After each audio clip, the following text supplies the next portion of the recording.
جس رات قرآن آیا وہ رات 100 سال سے افضل ہو گئی، 1000 مہینوں سے افضل ہو گئی۔ اور پھر قرآن آیا کس کے لیے؟ کس کے لیے آیا؟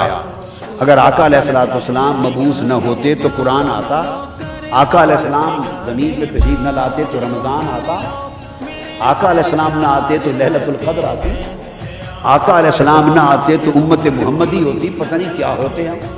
یہ تو سب کچھ ہمارا مسلمان ہونا اور زکوٰۃ کا فرض بن جانا اور نماز کا عبادت کا فرض ہو جانا اور مسلمان ہو کر مہینوں میں رمضان کا مل جانا اور رمضان میں ليلۃ القدر کا مل جانا اور پڑھنے اور عمل کرنے کے لیے قرآن کا مل جانا، یہ ساری نعمتیں جمع کر لیں تو یہ سب نعمتیں ہمیں ملی فقط نعمت آمد مصطفیٰ کے صدقے سے۔ سب کچھ حضور کے توسل سے ملا، حضور کے تصدق سے ملا، حضور کے توسط سے ملا۔ سب نعمتیں جس نعمت کے ذریعے سے ملی تو اندازہ کر لیں وہ رات اور وہ مہینہ جس میں وہ صاحب قرآن زمین پر آیا کہ جس کے آنے سے پھر قرآن بھی اترتا گیا اور رمضان بھی آتا گیا اور اسلام بھی آتا گیا۔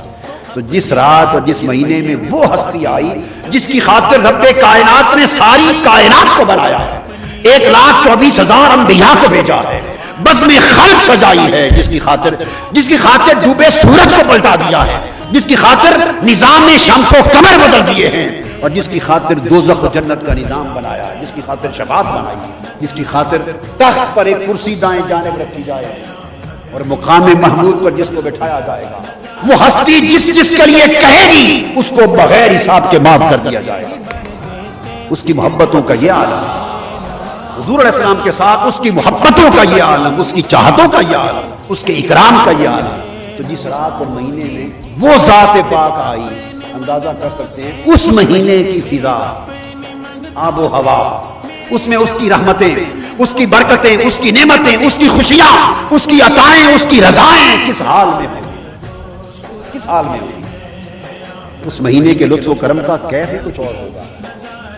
لہذا میں تو کہتا ہوں کہ ماہ رمضان کو فضیلت ملی قرآن کے صدقے، اور قرآن کی اور رمضان کی نعمت ملی صاحب قرآن کے صدقے، حبیب رحمان کے صدقے۔ سو لاکھ رمضان ہوں تو مصطفیٰ کی ایک آمد کے لمحے پہ قربان۔ جب اللہ نے قرآن اتارا تو 7 فرشتوں کو، 7 قرآن کے لاکھوں فرشتوں کو زمین پر نہیں بھیجا۔ قرآن اتارا تو ستاروں کو زمین پر صاحبان بن کے نہیں اتارا۔ قرآن اتارا تو کعبۃ اللہ کے بتوں کو اونھے منہ نہیں گرایا۔ قرآن اتارا تو مکہ اور مدینہ کی گلیوں کو روشن نہیں کیا ظاہری روشنی کے ساتھ۔ قرآن اترا ہدایت اور نور دینے کے لیے، مگر جب آقا علیہ السلام حضرت آمنہ کی گود میں اترے، انہوں نے سر اٹھا کے دیکھا تو آسمان کے سب ستارے ان کی چھت کے قریب آ چکے تھے۔ حوریں ادھر آ گئی تھی سرائیاں لے کر، حضرت عبداللہ اور آمنہ کے گھر حوریں جنت کا مشروب لے کے پلانے کے لیے پھر رہی تھی۔ جیسے دایا نہیں پلاتی ہے، دائی خوشی ہو تو بچے کو میٹھا منہ کراتے ہیں نا، تو آقا کی ولادت پر حضور کی دائیاں جنت کی حوریں بن کے آئی، وہ دائیاں بن کے آئی، مشروب لے کے پھر رہی ہیں۔ ستارے نیچے آ گئے، شیطان بھاگ گئے ہیں، اونھے منہ رو رہے ہیں، اور کچھ مکہ کے قریش کعبہ کا طواف کر رہے تھے، اچانک انہوں نے دیکھا کہ بت اونھے منہ گر پڑے۔ وہ دوڑتے ہوئے باہر آئے کہ بت گر پڑے ہیں، کیا ہو گیا ہے؟ ایک یہودی عالم کھڑا تھا، اس نے کہا، اس کی چیخ نکلی، اس نے کہا ہاں ہم نے کتابوں میں پڑھا تھا جب مکہ کے کعبے کے بت اونھے منہ گر پڑے اور یہ ہو جائے اور یہ علامتیں ظاہر ہو جائیں، سمجھو کہ نبی آخر الزمان اس شہر میں پیدا ہو گیا ہے۔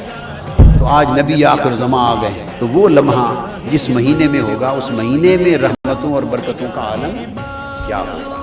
لہٰذا میری بات ختم ہوئی اس پیغام پر کہ 11 مہینے آپ فرزانہ بن کے گزارتے ہیں، کیا بولیے نا، فرزانہ کہتے ہیں عقل مند، 11 مہینے عقل مند فرزانہ بن کے گزارتے ہیں۔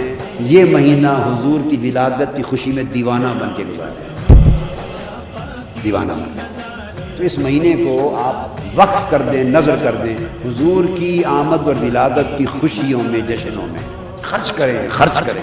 حضور کی ولادت کی خوشی میں اللہ پورا سال اس خرچ کا بڑا برکت اجر دے گا۔ حضور کے میلاد پر کیا ہوا خرچ جائے گا نہیں، کچھ لائے گا۔ یہ ان کے لیے جنہوں نے حساب کتاب کرنا ہو، یہ ان کو بتا رہا ہوں۔ کہ کچھ جائے گا نہیں بلکہ لائے گا حساب کتاب والوں کے لیے، اور جو اللہ اور اللہ کے رسول سے بلا حساب چلتے ہیں پھر وہ حساب نہ کریں، اور دیکھیے پھر کس طرح رحمتیں آتی ہیں اور اللہ برکتیں عطا فرمائے گا۔ تو حضور کے میلاد پاک کا مہینہ جشن کے طور پہ منایا جائے۔